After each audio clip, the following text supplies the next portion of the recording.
société civile bi dañuy toog bu ñu xoolee situation bi waxtaan seen biir ñu gis ne kat am nañu njort bu rëy ne dañu jëm ci dissolution assemblée nationale mooy assemblée bi xam ngeen ne fi mu ne nii daanaka opposition bi ñoo fa am majorité ñu jàpp ne donc dañu jëm ci tas ko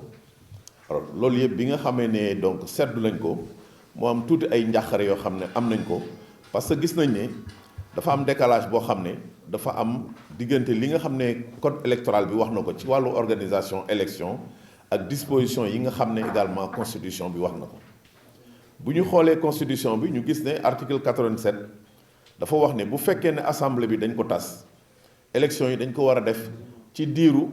juróom-benn fukki fan gën fee néew juróom-ñeenti fukki fan gën fee bari à partir de date bi nga xam ne ci le président signé décret bi nga xam ne moom moo dissoudre assemblée bi ñu gis na nag lu mel noonu tamit bu amee ci li nga xam ne moom la code électoral bi wax faw ñu dem ci li ñuy wax parrainage bi li nga xam ne moom la loi bi wax dafa wax ne képp koo xam ne da nga am liste candidat war nga ko ci boole maanaam liste parrainage te liste parrainage ni ñu koo xayma dafay nekk ci 0,5% ci ñi nga xam ne ñoom ñu bindu ci fichier électoral bi comme ni ko article L 149 code électoral bi waxee ñu jàpp ne également loi bi dafa prévoir que am na modèle de fiche boo xam ne tamit war nañ ko joxe bala ngay dem parrainage pour que nit ñi effectivement mën a dem ci parrainage bi waaye code électoral bi prévoirul situation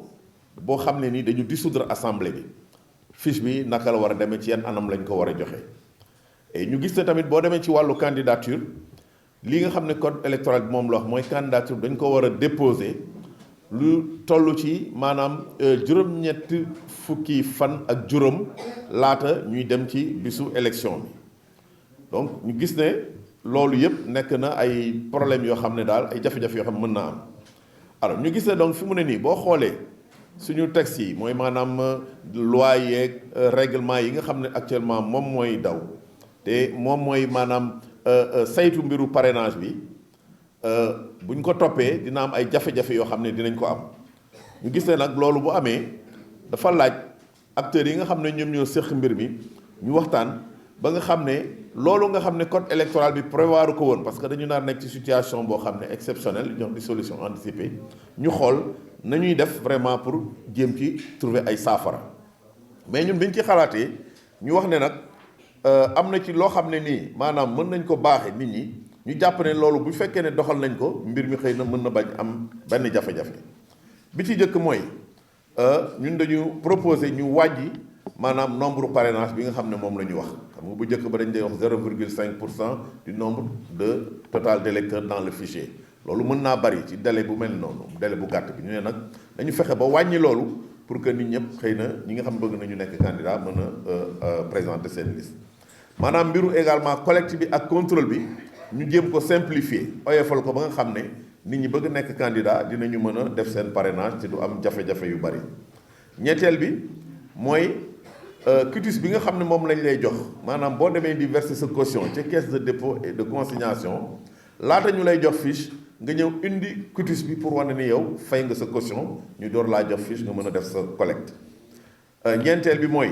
délai bi nga xam ne donc moom la ñuy wax ne nit ñi moom la ñu war a déposer candidat délai boobu tamit ñu wàññi ko juróomeel bi mooy commission de contrôle bi nga xam ne moom mooy saytu candidature yi ñu ubbi ko ba personnalité indépendante yi mën a dugg ci biir donc ci kaw loolu ñun ñu wax ñun société civile ne vraiment ñu ngi biral suñu disponibilité pour maanaam yombal waxtaan woowu nga xam ne nii pour man les parties prenantes au processus électoral muy maanaam parti politique yeeg candidat indépendant ak administration électorale dañ ko mën a amal seen biir pour ñu mën a trouver ay solution ci situation bi ci kaw loolu ñu ngi lancé benn appel ci entité politique yi yëpp maanaam parti yeeg coalition yi nga xam ne ñu ngi nekk ci assemblée nationale pour ñu jéem a commencer déjà waxtaan ci seen biir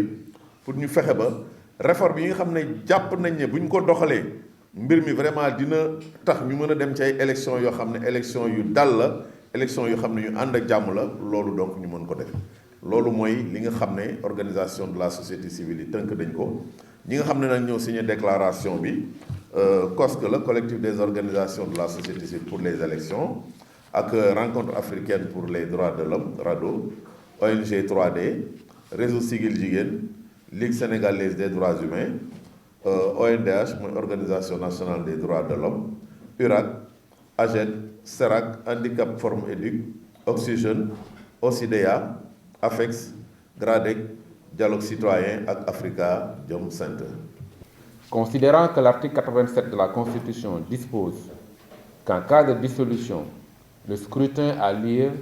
60 jours au moins et 90 jours au plus après la date de publication du décret de dissolution. Considérant que les entités politiques et indépendantes qui font acte de candidature sont astreintes au dépôt de listes de parrainage représentant au moins 0,5% des électeurs, conformément à l'article L149 du Code électoral, considérant qu'en prévoyant la fixation du modèle de fiche de collecte des parrainages au plus tard 150 jours avant la date du scrutin, il est évident que le Code électoral n'a pas prévu la gestion des parrainages en cas de dissolution de l'Assemblée nationale. Considérant que les candidatures sont déposées à partir de 85 jours avant la date du scrutin en vue de pouvoir procéder au contrôle et à la régularisation des parrainages, constatant qu'il apparaît manifestement qu'en l'état des dispositions législatives et réglementaires en vigueur, les listes de candidats ne pourront pas remplir convenablement les formalités du parrainage dans les délais prévus. Dès lors, il serait judicieux de travailler à un consensus afin de corriger les manquements décelés dans le code électoral. Dans cette perspective, nous préconisons les mesures ci-après.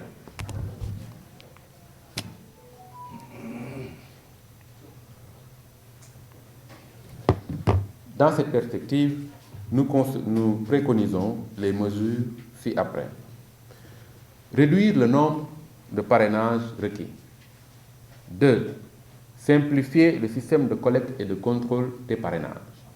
3. Présenter le quitus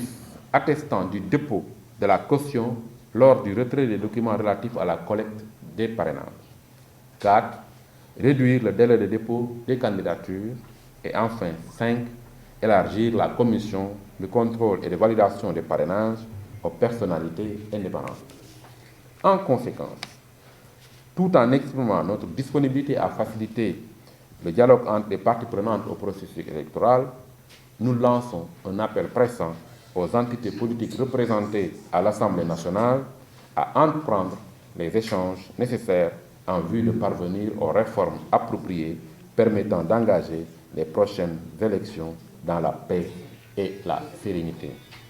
Les organisations signataires, le COSC, la RADDHO, ONG 3D, le réseau Siggil Jigéen, la Ligue sénégalaise des droits de l'homme, ONDH, URAC,